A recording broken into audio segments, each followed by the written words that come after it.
दोस्तों नमस्कार। दोस्तों पहल तो किसी ना किसी को करनी होगी, चाहे देश के मुख्य न्यायाधीश हो, चाहे जजेस की कतार हो जो सुप्रीम कोर्ट में बैठे हुए हैं, चाहे इस देश के स्वायत्त संवैधानिक संस्थानों को संभाले हुए नौकरशाहों की एक लंबी कतार हो, या इस देश के मीडिया हाउस को चलाते समझते हुए संपादकों की कतार हो, इस देश के भीतर प्रोफेशनल्स की कतार हो। पहल तो किसी ना किसी को करनी होगी, क्योंकि इस देश के भीतर में करोड़ों लोगों के मौलिक अधिकार अगर हनन हो रहे हैं और उस दिशा में संविधान ही उन्हें जो अधिकार देता है उस अधिकारों का पालन नहीं हो पा रहा है, और वह तब जब इस देश में इमरजेंसी नहीं लगी है। इस देश में कोई इमरजेंसी लगाकर आम नागरिकों के मूल अधिकारों को सस्पेंड नहीं किया गया है, और बकायदा संविधान में जब चेक एंड बैलेंस का जिक्र है जो विधायिका, कार्यपालिका और न्यायपालिका के मातहत है, और इतना ही नहीं, संविधान के आर्टिकल 32 में तो बकायदा इस बात का जिक्र है कि अगर सुप्रीम कोर्ट चाहे और उसे लगता है कि अपनी जिम्मेदारी निभाने में स्टेट फेल हो रहा है, मूल अधिकारों से वंचित आम नागरिकों को किया जा रहा है, तो वह तुरंत सुओ मोटो के जरिए राज्य को आदेश दे सकता है। लेकिन इस दौर में आपने कहीं भी देखा किसी भी तरीके से कोई पहल हो रही है? करोड़ों लोग अपने उस जीने के मूल अधिकार से वंचित हैं, लेकिन कहीं कोई पहल नहीं हो रही है। तो क्या यह मान लिया जाए कि सुप्रीम कोर्ट की जो भूमिका है, जो संविधान की व्याख्या करने की उसकी अपनी भूमिका है, उस दिशा से भी उसने अब आंखें चुरा ली हैं? क्या यह एक ऐसी परिस्थिति है? क्योंकि बकायदा इस बात का जिक्र आर्टिकल 32 में है कि नागरिक अपने संवैधानिक अधिकारों के लिए सुप्रीम कोर्ट का दरवाजा खटखटा सकता है, और दूसरी तरफ सुप्रीम कोर्ट को यह पावर दिया गया है कि अगर उसे ऐसा लगता है कि एग्जीक्यूटिव अपनी ड्यूटीज, अपनी जिम्मेदारी निभाने में पूरी तरीके से असफल साबित हो रहा है, तो वह सुप्रीम कोर्ट आदेश देते हुए कह सकता है कि आपके जो एक्शन है या इनएक्शन है उसको देश का नुकसान हो रहा है, देश को नुकसान पहुंच रहा है और करोड़ों लोग परेशान हैं, तो हम इसकी इजाजत नहीं दे सकते हैं। ये सुप्रीम कोर्ट के हक में आता है, संविधान के जरिए उसको यह हक मिले हुए हैं।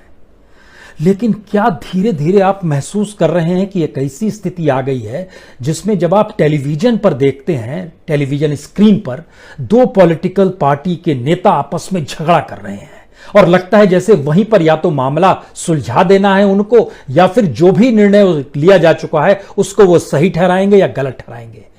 यह एक अराजकता की परिस्थितियां हैं। इस देश में संविधान मौजूद है, उस संविधान के तहत स्थितियां क्यों नहीं चल पा रही हैं? क्या इस देश के जजेस अब काम करने की दिशा में नहीं बढ़ पा रहे हैं, या उतने कमजोर कर दिए गए हैं? 2 साल पहले की बात है, हम लोगों ने देखा था 4 जस्टिस निकल कर आए थे। उस समय इन बातों का जिक्र हो रहा था कि सुप्रीम कोर्ट के जरिए क्या अब यह बात को समझा जाए कि डेमोक्रेसी इस देश में नहीं बच पा रही है। लेकिन एक लंबे सफर को अगर देखिएगा तो यह भी आप समझ जाइएगा, उस वक्त जो चीफ जस्टिस, उसके बाद जो चीफ जस्टिस गगोई बने, जो उस समय जस्टिस के तौर पर विरोध कर रहे थे, आज की तारीख में वो पार्लियामेंट में है, राज्यसभा के सदस्य हैं। तो क्या हम इस रेखा को ही सही मान लें कि 2018 में एक जस्टिस बताते हैं कि डेमोक्रेसी पर खतरा है, उसके बाद वो चीफ जस्टिस बनते हैं, उस पीरियड में लिए गए निर्णयों का असर यह होता है कि जब वह रिटायर होते हैं तो उसके बाद वो पार्लियामेंट में पहुंच जाते हैं, और ये पार्लियामेंट में पहुंचना ही मौजूदा वक्त में देश की सबसे बड़ी उपलब्धि है, या पार्लियामेंट में ही सारी ताकत सिमट गई है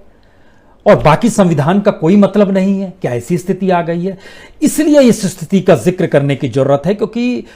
24 घंटे पहले की बात है, इस देश की फाइनेंस मिनिस्टर क्या कहती है? वो बैंक के अधिकारियों को कहती है कि आपको किसी से डरने की जरूरत नहीं है।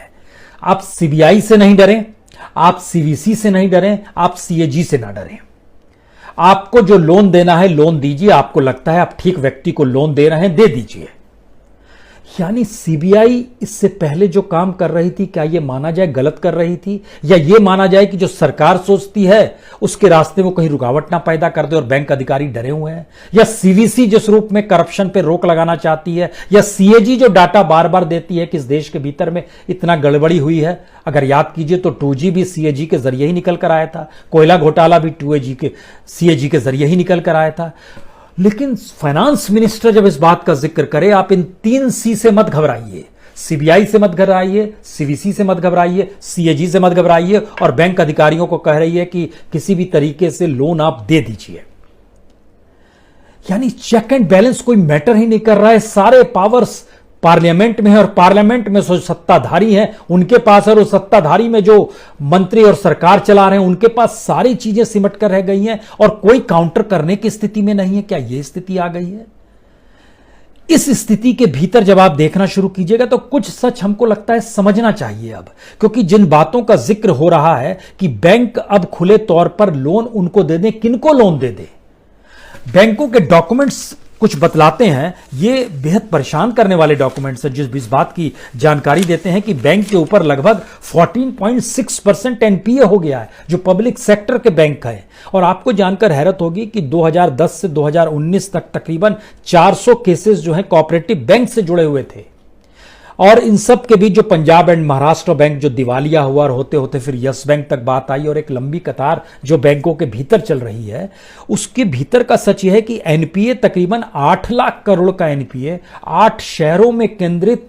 जो कॉर्पोरेट कैपिटलिस्ट पूंजीपति रईस सत्ता के नजदीक के हैं उनके मार्फत ले लिया गया और उनको नहीं चुकाया गया, और सरकार को उसको रिटर्न ऑफ करने की स्थिति में आएगी आज नहीं तो कल। लेकिन वो एनपीए इतनी बड़ी तादाद में है, तो क्या बैंकों को ये कहा जा रहा है, फाइनेंस मिनिस्टर कह रही है आप बांटिए पैसा, ये पैसा जनता का ही होता है जो बैंकों में होता है, इस देश का ही पैसा है, उसको आप बांटिए किसी भी तरीके से।